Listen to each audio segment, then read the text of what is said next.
European capital and the autocracy.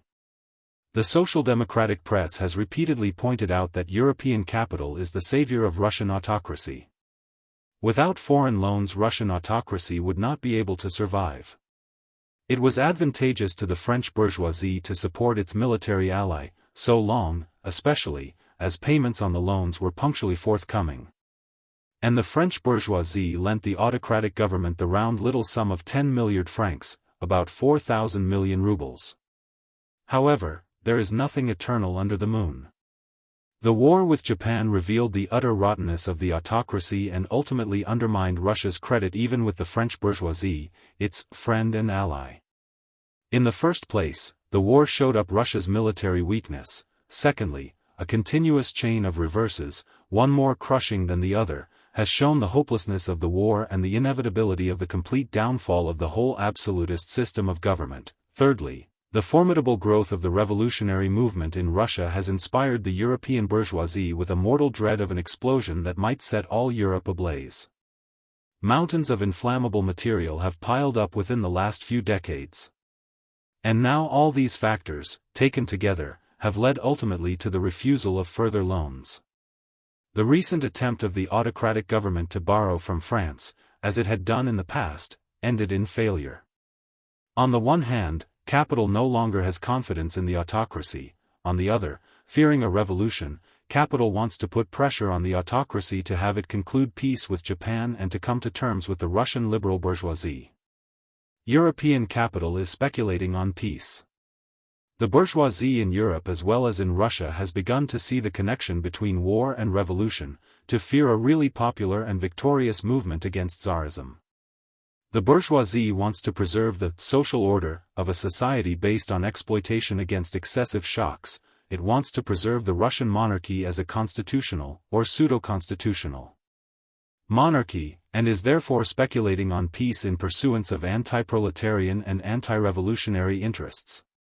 This indubitable fact clearly shows us that even so simple and plain an issue as that of war and peace cannot properly be posed if the class antagonisms of modern society are lost sight of, if the fact is overlooked that the bourgeoisie in everything it does, howsoever democratic or humanitarian it may appear, defends first and foremost the interests of its own class, the interests of social peace, viz. The suppression and disarming of all oppressed classes.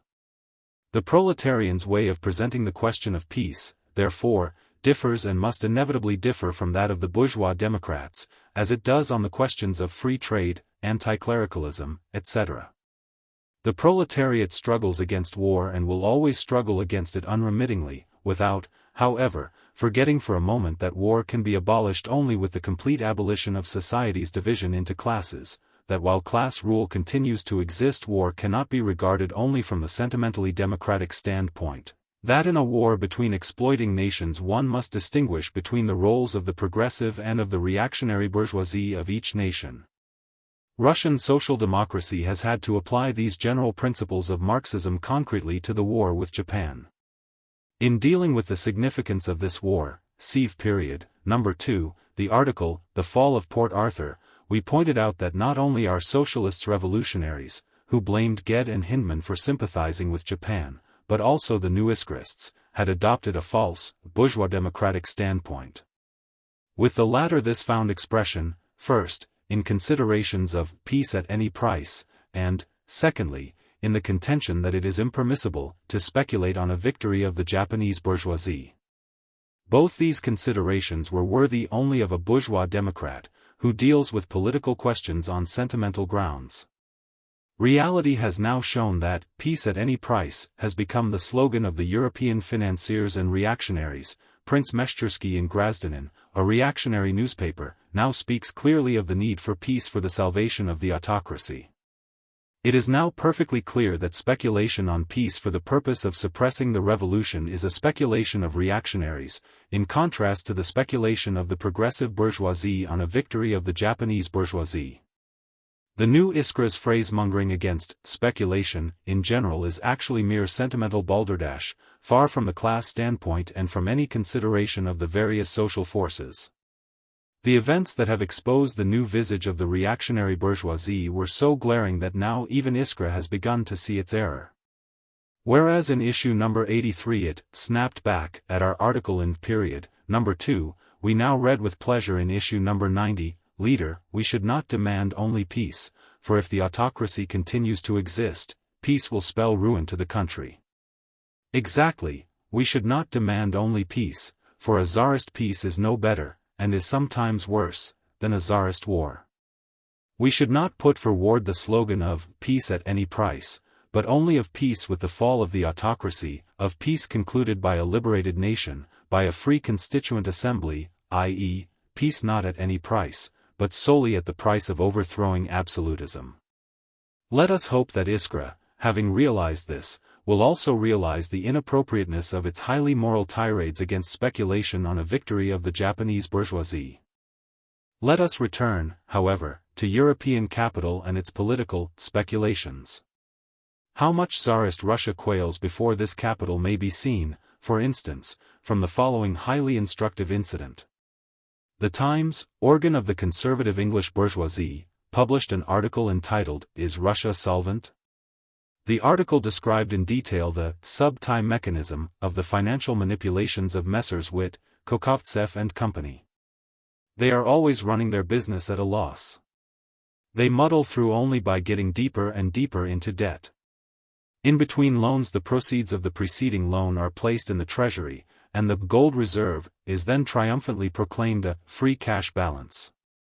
The gold obtained as a loan is shown to everybody as proof of Russia's wealth and solvency. Small wonder that the English merchant compared this hanky-panky to the tricks of the humbeds, the famous impostors, who used to display borrowed or swindled money, or even a safe purporting to contain money, in order to obtain new loans. The Times writes, the frequent appearances of the Russian government as a borrower in the continental money market are due, not to capital requirements, that is to say, to reproductive enterprises or exceptional and transitory expenses, but almost exclusively to the normal deficiency of national income.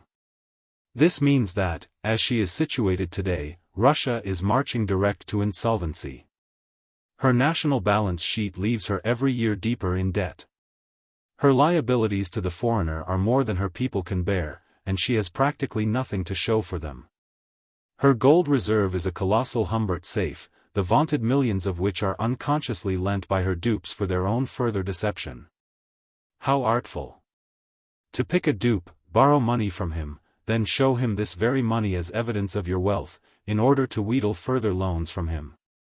The comparison with those notorious swindlers, the Humbert family, was so apt, and the gist and purpose of the famous free cash balance were so neatly nailed that article in such a respectable conservative newspaper created a sensation. Kokovtsev, the Minister of Finance, personally sent a telegram to the Times, which it printed forthwith, March 23, 10. In his telegram the insulted Kokovtsev invited the editors of the Times to come to St. Petersburg and verify the gold reserve in person. The editors thanked him for the kind invitation, but declined it, on the simple grounds that the article which had hurt the feelings of the Tsar's servant did not in the least deny the existence of a gold reserve.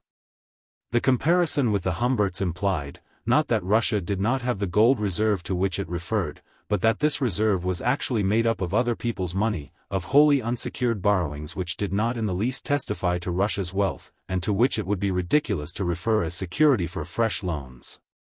Mr. Kokovtsev missed the point of this witty but malicious comparison, and set the whole world laughing by his telegram.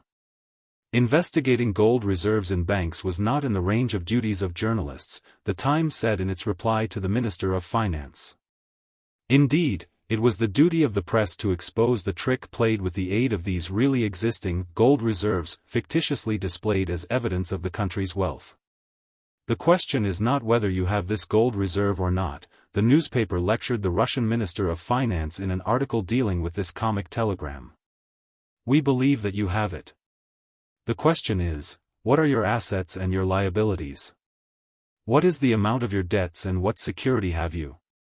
Or, more plainly put, is your stored reserve your property, or is it borrowed and liable to be refunded, which you cannot do in full because you do not possess so much? The English bourgeois, making fun of the simple minister, tried to explain to him this none too subtle thing in a variety of ways, adding for his edification, if you are looking for someone to investigate your assets and liabilities, why not call on the representatives of the Russian people? As it happens, the people's representatives are keen to get together in a representative assembly, be it called Zemsky Sabor or by some other name. Surely they will not refuse to investigate properly, not only the famous gold reserve, but all the finances of the autocracy. And they will certainly be able to make a thorough job of it. Possibly, the Times sarcastically concludes, the knowledge that the Representative Assembly would claim this office as a right, makes the Tsarist government fear the convocation of such an assembly, at least in any shape in which it could exercise real power. An insidious assertion. It is all the more insidious, all the more significant, for being made, in reality, not by the Times, but by the entire European bourgeoisie, made, not as a polemical maneuver, but as an open expression of its distrust of the autocracy, of its unwillingness to lend it money, of its desire to deal with the lawful representatives of the Russian bourgeoisie. It is not an assertion, but a warning. It is not a sneer, but an ultimatum, the ultimatum of European capital to the Russian autocracy. While Japan's allies, the English, word this ultimatum in the form of sarcasm, Russia's allies, the French, in their most conservative, most bourgeois paper, Le Temps, say the same thing, only a little more mildly, sugarcoating the pill, but virtually nonetheless refusing to lend any more, and advising the autocracy to make peace with Japan and with the Russian bourgeois liberals. Here is another voice, that of a no less respectable English magazine, The Economist. The truth about Russian finance is at length coming to be appreciated in France.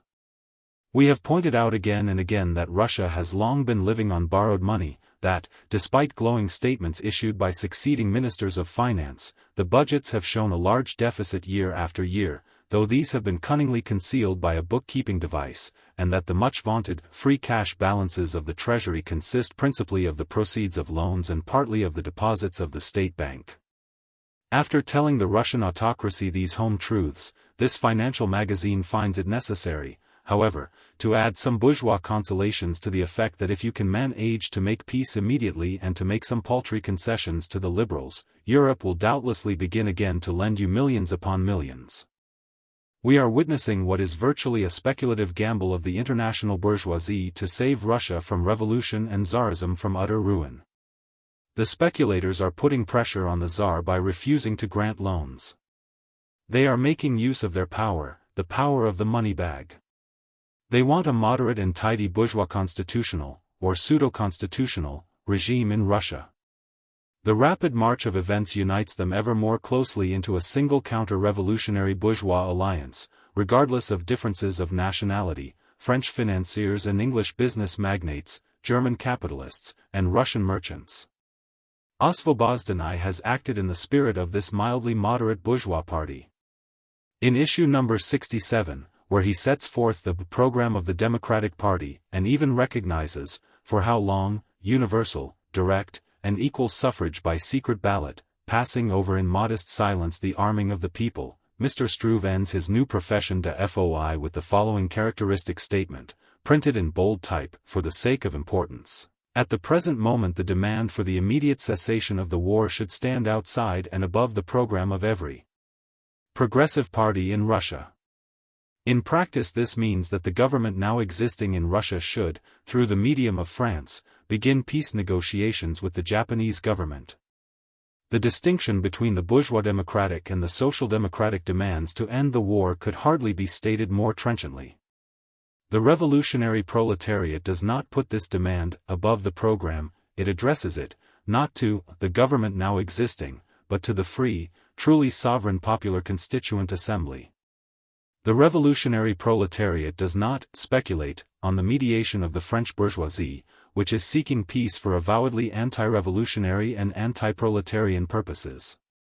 Finally, it is essentially with this same international party of the moderate bourgeoisie that Mr. Bulagin is now bargaining, skillfully playing for time, wearing his opponent down, feeding him with promises, but giving absolutely nothing definite, and leaving everything, absolutely everything, in Russia as it was before, beginning with the use of troops against strikers, continuing with the arrest of political suspects and repressive measures against the press, and ending with a dastardly Incitement of the peasants against the intellectuals and the brutal flogging of rebel peasants.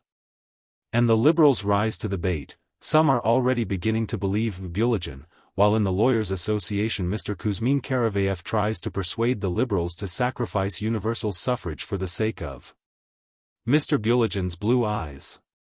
There is only one force that can stand up to the international alliance of the moderate conservative bourgeoisie, and that is the international alliance of the revolutionary proletariat. With respect to political solidarity, this alliance is already fully formed.